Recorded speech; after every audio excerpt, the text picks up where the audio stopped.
Inflation, हाँ जी याद है,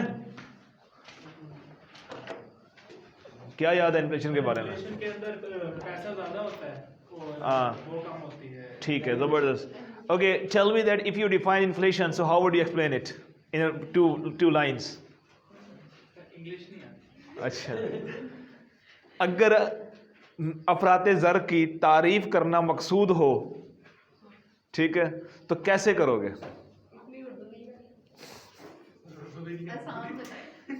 कैसे करोगे तारीफ? How would you define inflation?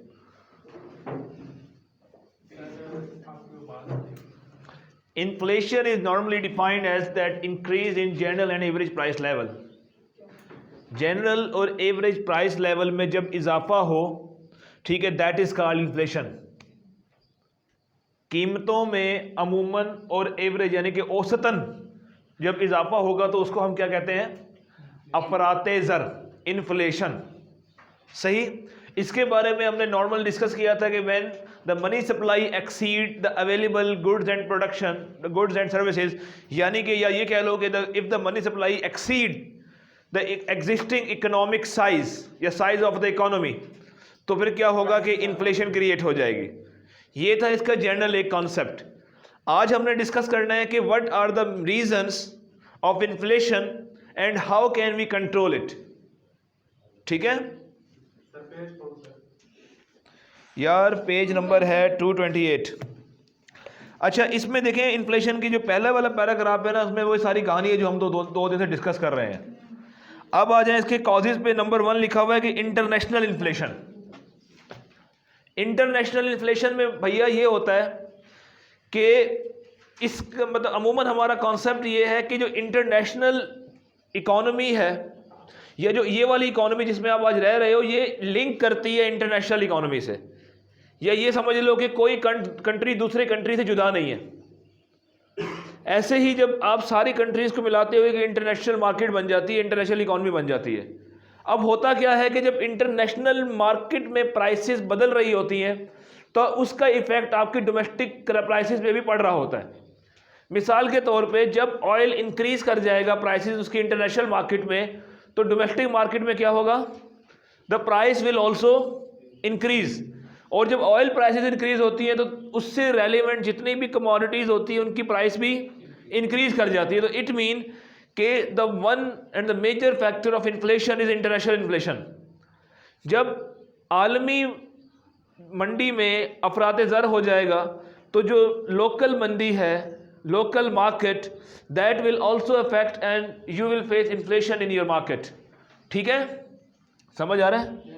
Sir जैसे डॉलर पे कहते हैं कि बढ़ जाता है, उसका फिर हमारे हाँ, डॉलर का भी इम्पैक्ट होता है, करेंसी का भी इम्पैक्ट पड़ता है। और डॉलर बजाते खुद बढ़ना तो एक अपनी जगह, बट डॉलर की जो इंक्रीज है वो रिफ्लेक्ट करता है कि डॉलर की डिमांड को, and which is indirectly reflecting the shrink in the size of your economy. ठीक है, अब आ जाए इंक्रीज इन वेज। दूसरा पॉइंट वो कहता है कि वेजेस में इजाफा। जब वेजेस में इजाफा होगा प्रोडक्शन नहीं बढ़ेगी, जबकि वेजेस बढ़ जाएंगी। कैसे? कोई लेबर यूनियन के प्रेशर की वजह से गवर्नमेंट मजबूर हो कि कीमतें बढ़ा, तनख्वाहें बढ़ा दे। अब तनख्वाहें जब बढ़ती हैं तो उससे क्या होता है कि कॉस्ट ऑफ प्रोडक्शन बढ़ जाती है। ठीक है, जो कॉस्ट ऑफ प्रोडक्शन बढ़ने से आप जो प्रोड्यूसर है वो अपनी चीज़ों की कीमतों में इजाफा कर देता है। ठीक है, ये भी एक फैक्टर है। इसके बाद है कि increase in money supply, money supply में इजाफा। ये हम लोग कल डिस्कस कर चुके थे। ठीक है, याद आ रहा है कि नहीं आ रहा? आज नींद आ रही है आपको, है ना? याद नहीं आ रहा होगा। थोड़ा याद भी आ रहा है। बेटा सोए तो आज हुए हो, तो आज कैसे भूले हो? कल तो याद होना चाहिए ना। अच्छा, फॉल इन प्रोडक्शन, पैदावार में गिरावट। देखिए हमने कल डिस्कस किया था कि आइदर मनी सप्लाई इंक्रीज और you face decrease in the productivity. Both factors or thing will lead to inflation in the economy. ठीक है? सर जैसे घी है उसका कारखाना बंद हो तो बचे हुए यूनिट होंगे वो महंगे हो जाएंगे। महंगे हो जाएंगे, बिल्कुल। चीज़ें अचानक कम हो जाए, कहत पड़ जाए। अब मिसाल के तौर पे कोरोना के दिनों में क्या हुआ कि चीज़ों की सप्लाई रुक गई, बॉर्डर बंद हो गए, सप्लाई रुक गई। जिसकी वजह से क्या हुआ कि शॉर्टेज हो गई कमोडिटीज की, गुड्स की।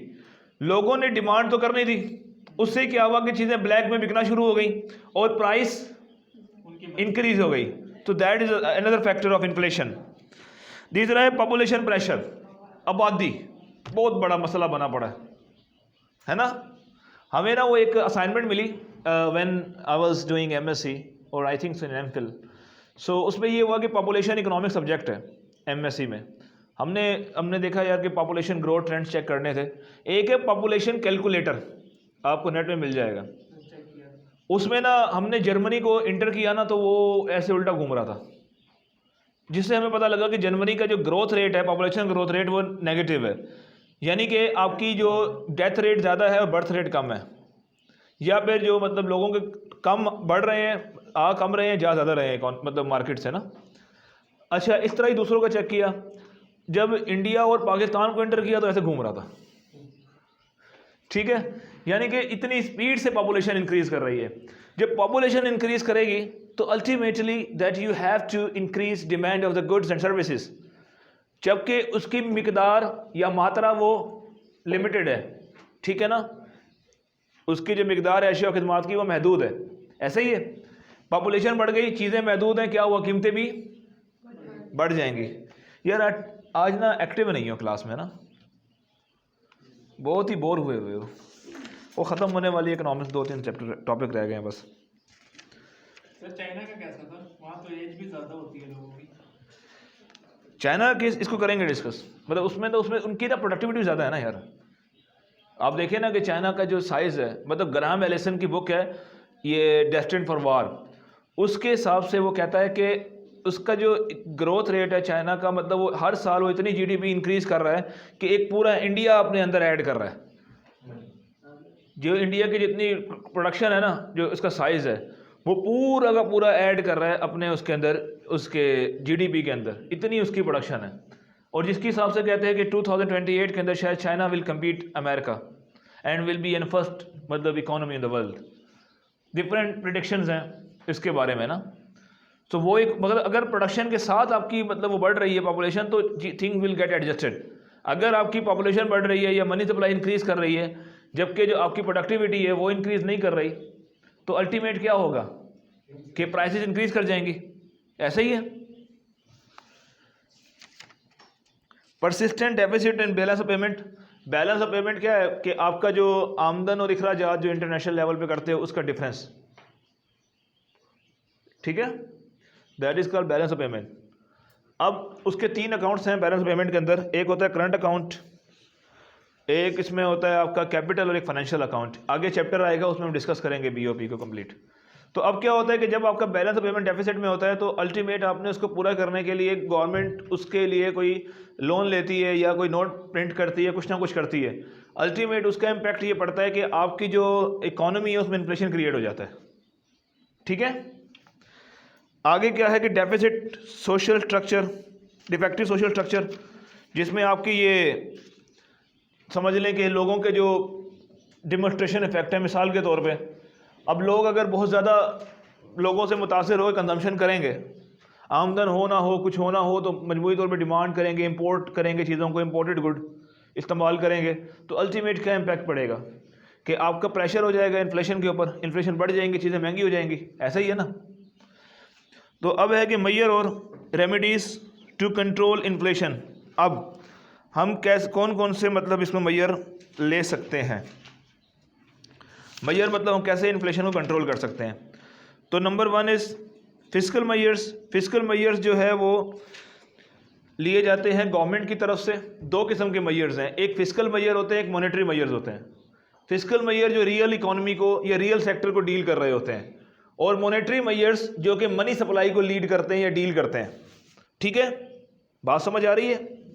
डेफिनेशन सारी कर सकते हैं ये याद। हाँ, ये टू दी पॉइंट लिखो, मतलब क्योंकि हम डेफिनेशन यानी कि ज़्यादा ना लिखो, टू दी पॉइंट लिखो चीज़ों को, 3-3, 4-4 लाइनों में लिखो, क्योंकि your paper is of 50 marks, so don't try too much, ठीक है।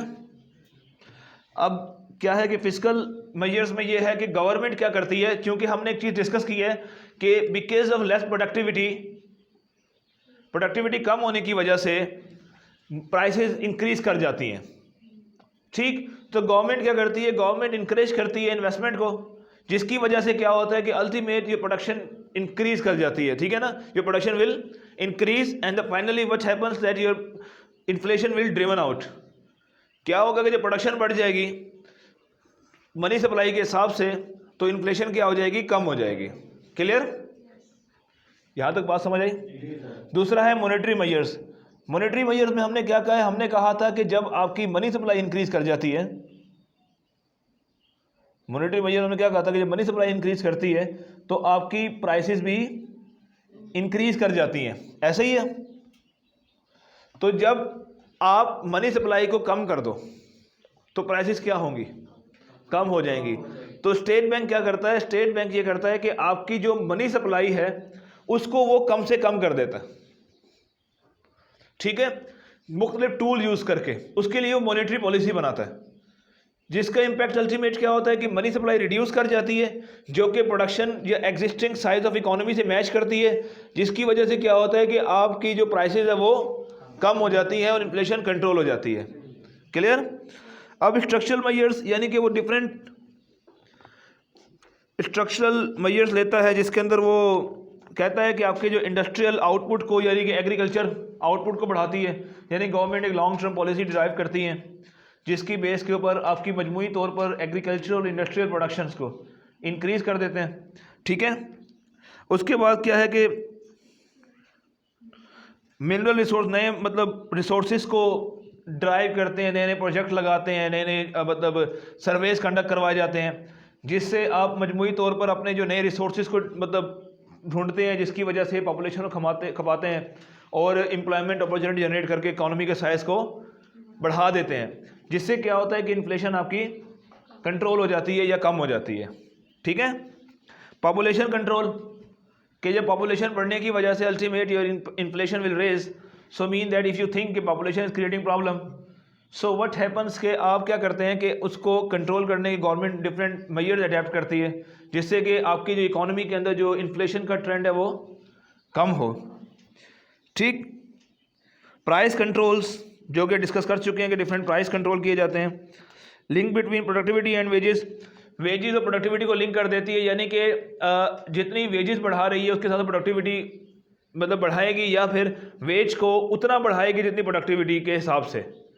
ठीक है, अब लाइफस्टाइल को चेंज करने के लिए या लोगों को भी मतलब कहते हैं खुद भी मतलब गवर्नमेंट इनकरेज करती है डिफरेंट चीज़ों को कि आपके लाइफस्टाइल को चेंज करोगे, मतलब खाना पीना छोड़ दो। ठीक है, यही है ना मतलब यार, लाइफस्टाइल का क्या, गरीब मुल्क का कौन सा लाइफस्टाइल होता है, यही होता है वो खाना ही खाता है बेचारा, एक रोटी का तो कम खाओ, बल्कि ये भी अल्लाह ना करे। अच्छा, तो मॉनेटरी पॉलिसी के अंदर हमने डिस्कस किया था कि स्टेट बैंक का जो अल्टीमेट पर्पस होता है that is a price stability and financial stability in the economy. ठीक है, उसको स्टेबल करने के लिए वो मनी सप्लाई को कंट्रोल करता है। ऐसे ही था, डिस्कस किया था ना, ये नहीं किया था। तो मनी सप्लाई को कंट्रोल करने के लिए वो क्या करता है कि वो मॉनेटरी पॉलिसी बनाता है। सही, तो यही वो वाली मॉनेटरी पॉलिसी है जिसकी हम बात कर रहे थे। क्लियर। अब उसको वो करने के लिए मतलब मॉनेटरी पॉलिसी को इफेक्टिव बनाने के लिए वो दो टूल्स को यूज़ करता है, एक है क्वांटिटेटिव मेथड्स टूल और दूसरा है क्वालिटेटिव मेथड या टूल। ठीक है, क्वांटिटेटिव टूल में क्या होता है कि डायरेक्ट वो मिकदारी तब्दीलियां करता है, डायरेक्ट वो एक्शन लेता है। क्वांटिटेटिव जिसका डायरेक्ट इंपैक्ट पड़ता है मनी सप्लाई पे, जैसे number 1 open market operation. Open market operation is generally and normally used tactics of the state bank generally in the large open economies and developed economies। ठीक है, उसमें क्या होता है गवर्नमेंट की जो सिक्योरिटीज होती हैं उसको इसमें सेल आउट या परचेज किया जाता है। अब अगर वो स्टेट बैंक देखता है कि इकोनॉमी में प्राइस या पैसा या मनी सप्लाई कम है, ठीक है, और उसकी प्राइसेस डिक्लाइन कर रही है, तो वो क्या करेंगे कि वो जितने भी लोगों के पास सिक्योरिटीज होंगी उसको परचेज कर लेगा। उसको परचेज करने से क्या होगा कि उनको पैसा मिल जाएगा, पैसा मिलने से क्या होगा इकोनॉमी में सर्कुलेशन इंक्रीज हो जाएगी। ठीक है, इसी तरीके से जब वो देखता है कि इकोनॉमी में बहुत ज़्यादा पैसा है या बहुत ज़्यादा यानी कि फाइनेंशियल ट्रांजैक्शन हो रही है, यानी सप्लाई बढ़ गई है मनी की, तो वो क्या करेगा, सिक्योरिटी को सेल कर देगा। जब सिक्योरिटीज़ को सेल करेगा तो उससे क्या होगा कि वो इकॉनमी में पैसा कम हो जाएगा। ठीक है, तो ओपन मार्केट ऑपरेशन में क्या करते हैं कि हम लोग जो कि आपकी जो sale and purchase of government securities हैं वो हम करते हैं इसमें। ठीक है, नहीं समझ आ रहा ना कुछ भी? गवर्नमेंट सिक्योरिटीज में क्या होता है? गवर्नमेंट सिक्योरिटी में उसके बॉन्ड्स हो गए, उसकी जितनी सिक्योरिटीज़ वगैरह चीज़ें इस तरह की चीज़ें होती हैं, उसके सर्टिफिकेट्स होते हैं सिक्योरिटी के, अमूमन बॉन्ड्स को हम कंसीडर करते हैं इसमें। आप इंग्लिश में बोलते हैं तो वो थोड़ा समझ आया था, लेकिन उर्दू में थोड़ा सा अच्छा, आप सर आप उर्दू में बोलते हो समझ आया था, इंग्लिश में ही आ रहा था। Okay, so I should use a bilingual ना। सर सब टाइटल डाल दें। अच्छा, change in reserve requirement. Change in reserve requirement का मतलब ये होता है कि गवर्नमेंट, ये स्टेट बैंक कुछ रिस्ट्रिक्शन लगाता है कमर्शियल बैंक्स के ऊपर कि उन्होंने कुछ पैसा सेंट्रल बैंक के पास रखवाना है। ठीक है, यानी कि एक परसेंटेज का एक शेयर है, a share a percentage which a central bank मतलब bound to the commercial bank to deposit to him. ठीक है, वो उसको डिपॉजिट करवाने के लिए बाउंड कर देता है। यहाँ तक बात समझ आ रही है? तो जब वो, अब क्या होता है कि अगर वो रिजर्व रिक्वायरमेंट बढ़ा दे, if state bank increases the reserve requirement, तो इसका इम्पैक्ट क्या पड़ेगा कि कमर्शियल बैंक के पास जो पैसा है वो कम हो जाएगा। ठीक है, the money supply money supply will decrease to the commercial banks. Ultimate क्या इम्पैक्ट होगा इसका, वो लोन कम जारी करेंगे आगे। ऐसा ही है, जब कमर्शियल बैंक के पैसा ही कम होगा तो वो लोन कम देंगे। जब वो लोन कम देंगे इकोनॉमी में तो मनी सप्लाई क्या होगी, कम होगी, जिससे प्राइसेस क्या होंगी, कम हो जाएंगी। अब अगर वो देखता है स्टेट बैंक के द मनी सप्लाई या prices are declining in the economy, mean that there is less money supply rather than the productivity, so what he does, वो क्या करता है, वो उसका सिंपल सा वो टेक्निक ये यूज़ करता है कि रिजर्व रिक्वायरमेंट कम कर देता है। ठीक है, जब वो रिजर्व रिक्वायरमेंट कम करता है तो कमर्शियल बैंक के पास पैसा ज़्यादा हो जाता है। जब उसके पास पैसा ज़्यादा होगा तो वो लोन भी ज़्यादा देगा। जब वो लोन ज़्यादा देगा तो अल्टीमेटली क्या होगा कि प्राइसेस अप हो जाएंगी। ठीक है, यहाँ तक बात समझ आई? जो थर्ड वन हेडिंग है वो ये दोनों एक दूसरे के अल्टरनेटिव यूज़ कर रहा है, उसने इसको बढ़ा दिया वैसे ही। ठीक है, and the third is change in marginal requirement. Marginal requirement या जो मतलब जो मॉनेटरी पॉलिसी रेट्स हैं, बेसिकली गवर्नमेंट क्या करता है, स्टेट मतलब सेंट्रल बैंक कमर्शियल बैंक को जो लोन देता है वो एक पर्टिकुलर इंटरेस्ट रेट पे देता है, वो इंटरेस्ट रेट बढ़ा देता है। ठीक है, या वो जब इंटरेस्ट रेट बढ़ाता है तो लोन महंगा हो जाता है, तो लोन महंगा होने की वजह से कमर्शियल बैंक कम लोन जारी करता है आगे, जिसकी वजह से क्या होता है कि ऑटोमेटिकली जब लोन कम होगा तो मनी सप्लाई भी कम होगी, जिससे प्राइसेस कंट्रोल हो जाएंगी या कम हो जाएंगी।